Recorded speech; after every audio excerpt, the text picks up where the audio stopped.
É difícil você elencar. Tem uma série de características que, na minha opinião, as pessoas têm que ter. Essa primeira é a determinação, a visão, o foco. Você focar naquilo que você quer ir buscar. Você não desviar a atenção, você realmente acreditar, você ter coragem. Essas são as coisas que você precisa. Ah, mas eu não tenho capital. Vai buscar. Ou tenta fazer sem capital, tenta gerar o capital, tenta fazer... Ah, mas eu pulo, mas eu não... mas sempre o né? Ó vida, ó dor, não dá. Tem que ser um eterno otimista. Trabalhar no Brasil, que é um país que o ambiente para o empreendedor é hostil o tempo todo, muito difícil, onde as regras não são claras, onde a lei muda da noite para o dia, onde os impostos são os mais avassaladores da história da humanidade, onde nós temos um sistema político-econômico que interfere no mundo dos negócios demais, onde tem assim, burocracia ao excesso, abrir uma empresa é complicado, fechar uma empresa é complicado. Então assim, você trabalhar num ambiente como esse, se você não tiver muita determinação, se você não tiver muita paciência, se você não tiver muito foco e muita vontade, você vai perecer antes da tua empresa nascer. Por isso que o brasileiro se tornou dos empresários mais flexíveis, mais criativos do mundo. Todo mundo quer ter executivo brasileiro. Todo mundo tem que começar pequeno um dia, né? Essa coisa acontece com as pessoas quando ela está no negócio certo, na hora certa, quando ela está trabalhando direito, quando ela está fazendo... Não tem erro no mercado, como o Brasil, com o tamanho que ele tem, com as variáveis, com tantas variantes que nós temos de oportunidade.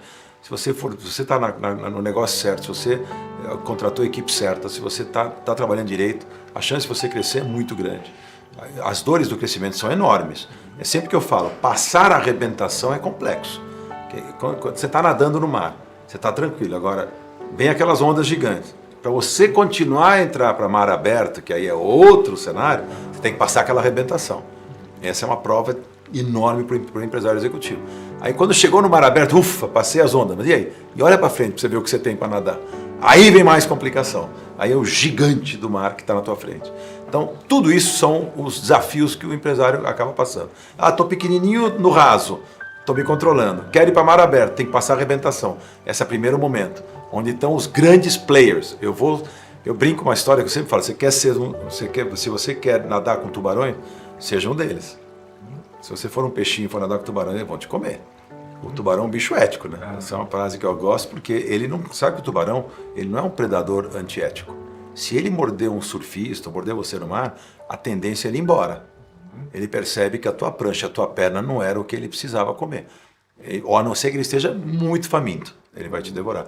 Ou quando você começa a sangrar, vem os outros te morder um pedaço também. Eu dou esse exemplo, que no mercado é a mesma coisa. Você quer ser um tubarão? Quer nadar com eles? Você tem que ser um deles. Relacionamento é tudo, em todos os negócios. Teu relacionamento com os seus funcionários, dentro de casa. Teu relacionamento com os seus fornecedores, importantíssimo para produzir as coisas que você precisa. Seu relacionamento com o mercado financeiro, quando você precisa buscar financiamento. Seu relacionamento com a clientela. Seu relacionamento com os seus concorrentes. Tudo isso vai fazer você poder andar dentro desse ambiente. Se você ficar recluso lá como um ermitão e não criar relacionamentos, você está morto no mercado. Em todos os sentidos. Então, é fundamental. Eu vendia um intangível chamado ideia. Então, você imagina que difícil que é prestar um serviço onde você vende ideia. Vender ideia para quem? Para os clientes.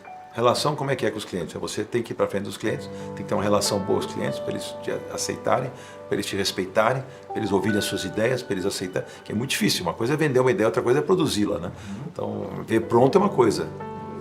Receber, então, assim, o relacionamento com os clientes cria uma confiança importante para que essa confiança se transforme em resultado de negócios fechados, né? Eu falo do poder de persuasão, que é a força que você tem de convencer as pessoas de alguma coisa. Para isso as pessoas têm que estar, a pessoa para se convencer de alguma coisa tem que primeiro acreditar que você acredita no que está vendendo, segundo ela tem que estar apta a ouvir e entender o que você está falando. Quando você tem relacionamento bom com essas pessoas, eu já te conheço hoje, para te vender uma ideia vai ser muito mais fácil do que se eu não tivesse relação nenhuma com você. Então você vai criando uma empatia, Então isto que move o mundo, todas as relações. Os grandes países se relacionam na ONU para fazer as coisas acontecerem no mundo. Do grande ao pequeno, a Dona Maria se relaciona com a vizinha para poder pedir um açúcar emprestado. O mundo gira em volta dos relacionamentos.